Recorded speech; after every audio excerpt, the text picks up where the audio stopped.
একেবারে নিঃস্ব হয়ে গেলে একটি দোয়া পড়বেন, দেখবেন আল্লাহ তাআলা আপনাকে গায়েবী ভাবে সাহায্য করবে। আমরা অনেক সময় কঠিন বিপদে পড়ে যাই, একেবারে এমন ভাবে বিপদে পড়ি কেমন যেন আমাদের আশেপাশে কেউ নাই। হযরত মূসা আলাইহিস সালাম যখন মিশর থেকে মাদিয়ান শহরে চলে গিয়েছিলেন, তখন তার কোনো সাথী ছিল না, তার সঙ্গে কেউ ছিল না।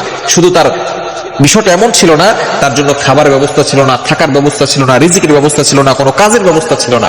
তখন হযরত মূসা আলাইহিস সালাম তিনি একটা গাছের ছায়া নিচে বসে একটা দোয়া পড়েছিলেন। দোয়া পড়ার বদৌলতে আল্লাহ পাক রব্বুল আলামিন হযরত মূসা আলাইহিস সালামকে শুআয়ব আলাইহিস সালামের বাসায় কাজের ব্যবস্থা করেছেন, থাকার ব্যবস্থা করেছেন, এবং শুআয়ব আলাইহিস সালামের মেয়ের সাথে বিয়েরও ব্যবস্থা করেছেন। দোয়াটা হচ্ছে রব্বি ইন্নী লিমা আনজালতা ইলাইয়া মিন খায়রিন ফাকির। এই দোয়াটা আপনি প্রতিদিন ফজরের নামাজের পর 100 বার পড়বেন, মাগরিবের পর 100 বার পড়বেন। আল্লাহ তাআলা নিজে বলে দিয়েছেন কিন্তু দোয়াটার কথা। এটা 20 নম্বর পারা 7 নম্বর পৃষ্ঠা 7 নম্বর লাইন, সূরা কসসের 24 নম্বর আয়াতের ছোট্ট একটি অংশ। রব্বি ইন্নী লিমা আনজালতা ইলাইয়া মিন খায়রিন ফাকির। এই দোয়া যদি আপনি পড়তে পারেন, দেখবেন আল্লাহ পাক রব্বুল আলামিন আপনার সকল টেনশন দূর করবেন, আপনার সকল বিপদ দূর করে দিবেন। আল্লাহ পাক রব্বুল আলামিন আপনাকে একা ছেড়ে দিবেন।